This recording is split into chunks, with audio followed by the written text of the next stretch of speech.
بسم اللہ الرحمن الرحیم۔ السلام علیکم۔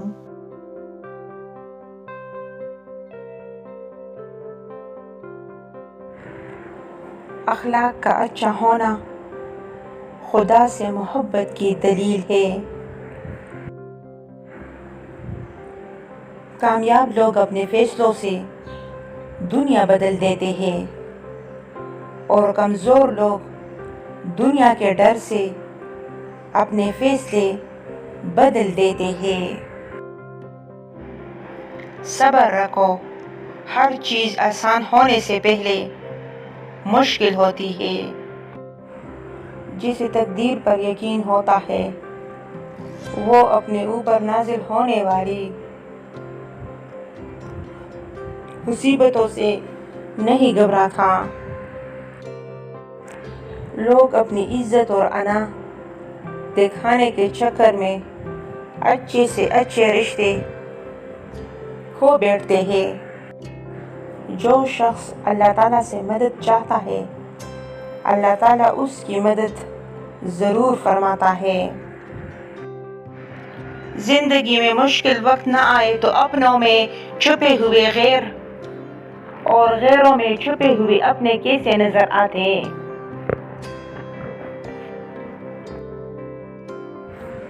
درخت اپنا پھل خود نہیں کھاتے، دریا اپنا پانی خود نہیں پیتے۔ پتہ ہے کیوں؟ کیونکہ دوسروں کے لیے جینا ہی اصل زندگی ہے۔ مجھے زندگی کی سچائی تب پتہ چلی جب راستے میں کھڑے پھولوں نے مجھ سے کہا،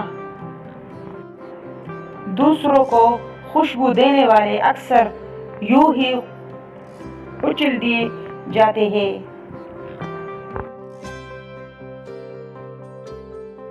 دوسروں کو سمجھانا مشکل ہو جائے تو خود کو سمجھا لینا بہتر ہوتا ہے۔ اگر قسمت کا لکھا ہی سب کچھ ہوتا تو اللہ انسان کو دعا مانگنا نہیں سکھاتا۔ کبھی کبھی ہم غلط وقت پہ غلط لوگوں کے سامنے رو پڑتے ہیں۔ لوگ غلط نہیں ہوتے ہیں، وہ بس ہمارے حق میں صحیح نہیں ہوتے ہیں۔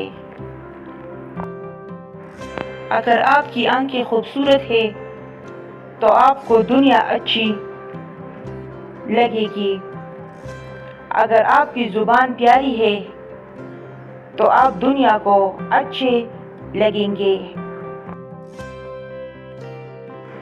کچھ عجیب ہے یہ دنیا، یہاں جھوٹ سے نہیں سچ بولنے سے رشتے ٹوٹ جاتے ہیں۔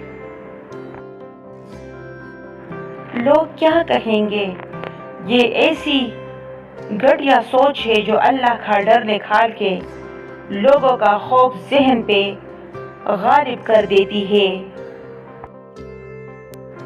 مرد کا کردار اتنا مضبوط ہونا چاہیے جیسا زلیخا کے سامنے حضرت یوسف علیہ السلام کا تھا۔ سورۃ یوسف سکھاتی ہے بیمار صحت یاب ہو جاتے ہیں،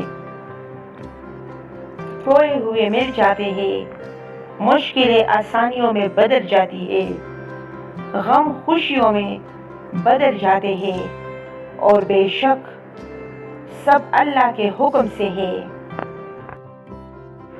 جب اللہ تمہیں کنارے پر لا کھڑا کر دے تو اس پر کامل یقین رکھو، کیونکہ دو چیزیں ہو سکتی ہے، یا تو وہ تمہیں تھام لے گا یا تمہیں اڑنا سکھا دے گا۔ ہو سکتا ہے درد سہنے کے بعد اب اللہ نے تمہارے لیے آسانیاں پیدا کرنی ہو۔ اور جانتے ہو دعا کیا ہے؟ اپنی ہر پریشانی اللہ کے حوالے کر کے خود بے فکر ہو جانا۔